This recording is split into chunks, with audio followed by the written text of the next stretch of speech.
Fogula won a freaky job itami time but we hanging a young boy. Like you are one of the most famous like Gambian artists at the time because of the gum sense. Hamga yangi nekad hamga sarawule budoga joke yangi bad hamga yangi so Gambia had to be you know hamga time boom no nga fuck ne die. Hamga it's like you would say the Americans say it's a naughty thing. Fogula daga feel on the high. Man man the freakiest boy in town. I don't know. But I was the freakiest artist of that time. You're never smart. I was the freakiest. Boom, I'm doing this. I started the branding. I started the branding. No one can come and challenge on that. If anybody can challenge, come. But I know I started the branding. You know, trying to create that celebrity flavor. You know, so even some of them will say that Fabari Hajan, but yeah, it goes with it. It goes with the swag. You know what I mean? So my time, but people that doesn't know me that time, you know, so they'll have their own all that. You know what I'm saying? But you know, in a nutshell, I was just a very very calm guy. But I'm just too close. You have to get close to me to get to know me. I'm Singateh, this night in Jamano you were one of your Jamme's favorite artists. Jamme event do Singateh Rice Nekus Lispi, and you have performed so many festivals and carnivals for Jamme. How did your relationship with Jamme came about? Because one be one Jamme da flada muna kosa mela halis or mena la halis. Your experience on you nakala for the menu accent relationship, nakala connection binyo. You can say everything about Jamme, yeah, but he loves people who has talent. You understand? And in addition, he loves people that have followers. You understand? So, my meeting Jamme was in 2000, I don't know, either 10. You know, when I just came from America. There was this thing called Golden Jubilee, Gambia High School, 50 years Golden Jubilee, Gambia High School, because he was a student of Gambia High School. You understand? So when he sponsored that program, then he organized a show for us at Makati Square. So I went there. Then I freshly came from America with my hit song, which was "Give Me the Love I Want." You know. So when I played the song, when I was performing, actually, the whole stadium was just going crazy. You understand? You know. So man, buma performing pare. Man, at that time, the whole stadium was just going crazy. You understand? You know. So man, buma performing pare. Man, at that time, come to my people think I'm rude, but it's just my ethics. So my performance show. Do my talk for the one day. Do my day straight because my job is finished. You understand? So when I perform, my watchers, my guy pick man, you do gamoto nyibi. We are on our way going. And that time, any artist who perform, then they gonna hang around. Pumuna gisi ya jambi. Understand? You then mandama play rek manyibi. I remember I was driving all the way before my aga Denton Bridge. See the Lamin Manga. You know about Lamin Manga. Extra touch. He was the MC. Silama called. Munema, Freaky, where are you? Man, I'm going home. Silama, are you crazy? Munema, what? I should meet the big man. Man, I don't know. No one told me I should meet the big man. So when I come back, you know, so Sila guy when you deal what. So we went back. I went backstage. I meet Manga. Mobile protocol. I went, and when I met him, that's my don't turn jacket. Singateh, at the time bo hamne yang don dem si festival ya Jamme bi having to get a little bit close to him and his team because then they want a politic at music and at the time bo no be legi sa su nit demé sa vice president bi comme yeen artiste den dem na wax ni he legi ki MPP la he ki legi UDP la ki legi ki la ki Halifa Saleh legi like were you not scared to connect your music with politics? For me, I didn't see it as politics. You understand? But Africa is a society whereby yo me buma ayang ma aye buma dem fale. Understand? Speaker yo ya nega si palace bobu no you want me to come to you. You understand? Sometimes you don't listen to what people say. You know, man, I'm not people I'm the bro. Billahi like tala is my fan. So we bo ne like na I don't like the man. Man, that's your problem. You understand? You know, even pandering by Freedom Radio at that time. The Freedom Radio at that time, because he's an opposition, I should join him and to be an opposition. It's not like you want to be something. I have to be that thing. I have the freedom to choose what I want it to be. You understand? I have a freedom to align myself whoever I want to align myself with. So for me, if someone do me good, I do you good. You understand? No matter how close I was with Yajame, when the impasse came in, he doesn't want to step down. I also put my voice that he has to step down. You understand? I did. So no lamel. You know what I'm saying? Sometimes as a musician, people nila ay bul dem si aji, bul dem si aji. If aji can offer you something that's kuwa kula wala bul dem si aji, dila ay. You live with that, my brother. You die. You understand? Jaliba mu ngi nii Jaliba sister mi Jawara su ko invite mu dem mu woyal ko. You understand? Yeah, James, su invite mu dem mu woy. Baros su ko invite mu dem mu woy. He's a musician. You are there to entertain. You ask me to come and entertain or entertain you. It doesn't matter. I totally agree with you. Understand? Yeah. Ask me to come and entertain or come and entertain. I don't choose who to entertain and who not to entertain. Then, if you have a beef with that person, that's your problem. That's not my problem. If someone wants to be a rebel against somebody, you can be a rebellion. If I want. Were you one of those Gambian artists ñoo xam ne jox nañ la enveloppe joxaat la oola si koona bi jox la like jël nga ba tuuti mujjee. What I can tell you that Kajame supported me. Any president he supported me. So did you collect and collect and collect? So if you go to yeah, but listen to me. If you go to GRTS today, and then you guys get a files. There are a lot of artists in the Jame that blame your halis on GRTS. Ñepp gis nañ ko. Understand? Buki gis nañ ko, everybody gis nañ ñi leen joye halis wala soko gisee waaye gis nga ne ñu ko teglante table di la jox diw ñu leen single. Mine was never exposed on TV. Kon jël nga bu bari. But all I know that he supports. All I know that he supports. léegi nag am na benn time bu mu eteki $60,000 si enveloppe bu jox la $60,000 jamono yooyu si nga ñu dañ dee dégga de waaw man duma wax $60,000 duma wax maybe am na lu ëpp am nga lu ëpp loolu de yow da nga war a dem tiyaara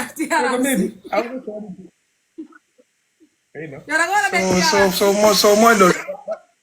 But let's story short. Hara, Singateh, hey, this story is not what is on. Lu tax demuloo TRRC loolu laa bëgg a xam. Oil madi, nagay oil. Commission of Inquiry tamit oil. They recall you. I'll make sure they see this video and call you because you have to come and One thing I can tell you, one thing I can tell you today. If Jame was here, I'm not going to let this from the entertainment. Singateh, they said Jame gave you 500,000. Man, this man, some viewers see that they just did 500,000 Jamano yo. Singateh, let her banya wa.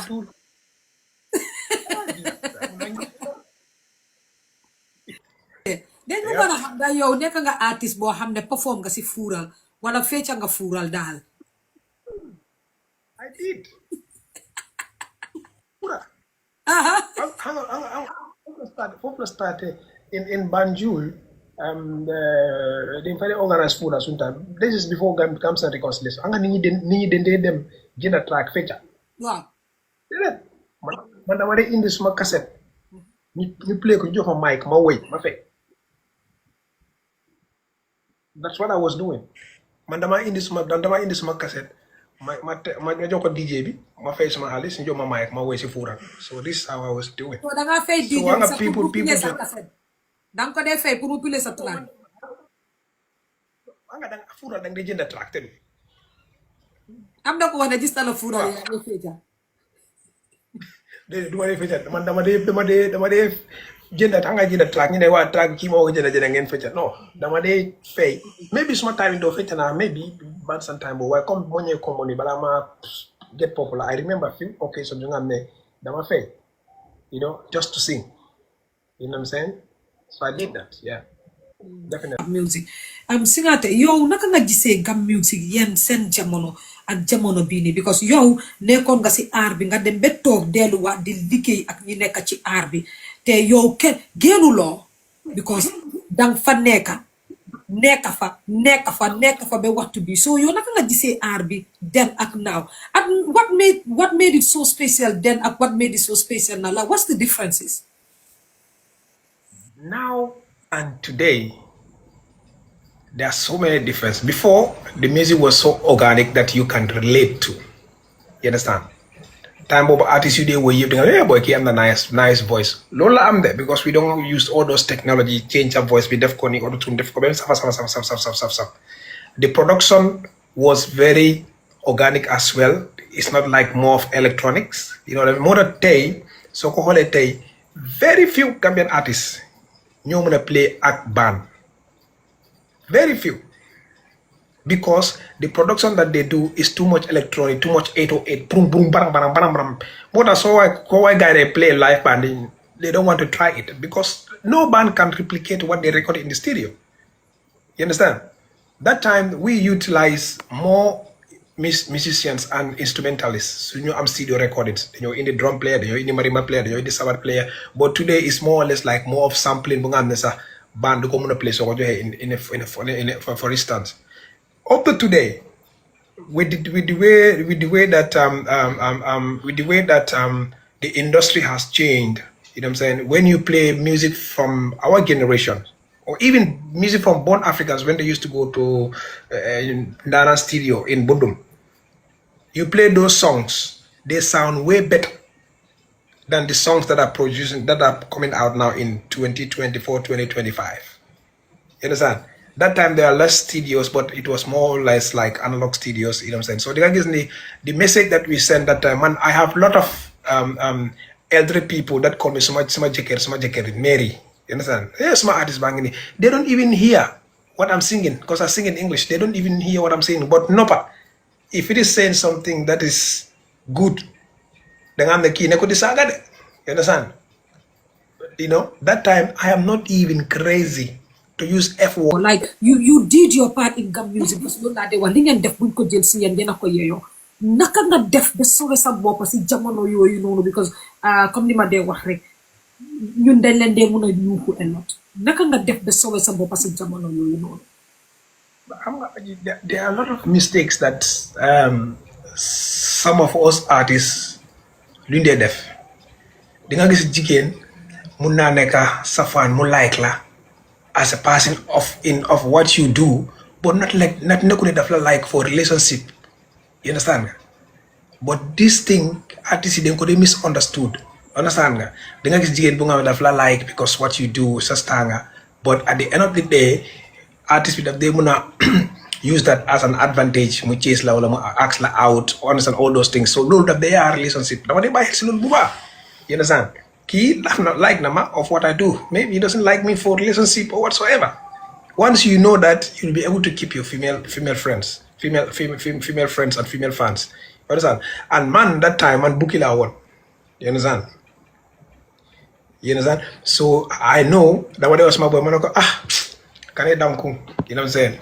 They don't love that local man from Bansang. Alaji Singateh. They love the freaky Joe, noise villa.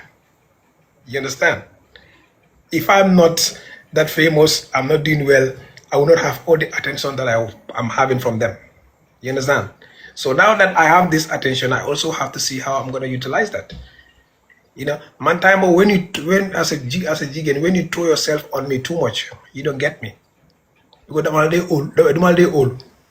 Ay wali, expensive Singateh nga yam. Yam ko set, he's full of pride and arrogantness. This one. Cheers ko de mu nangu da ngeen dof.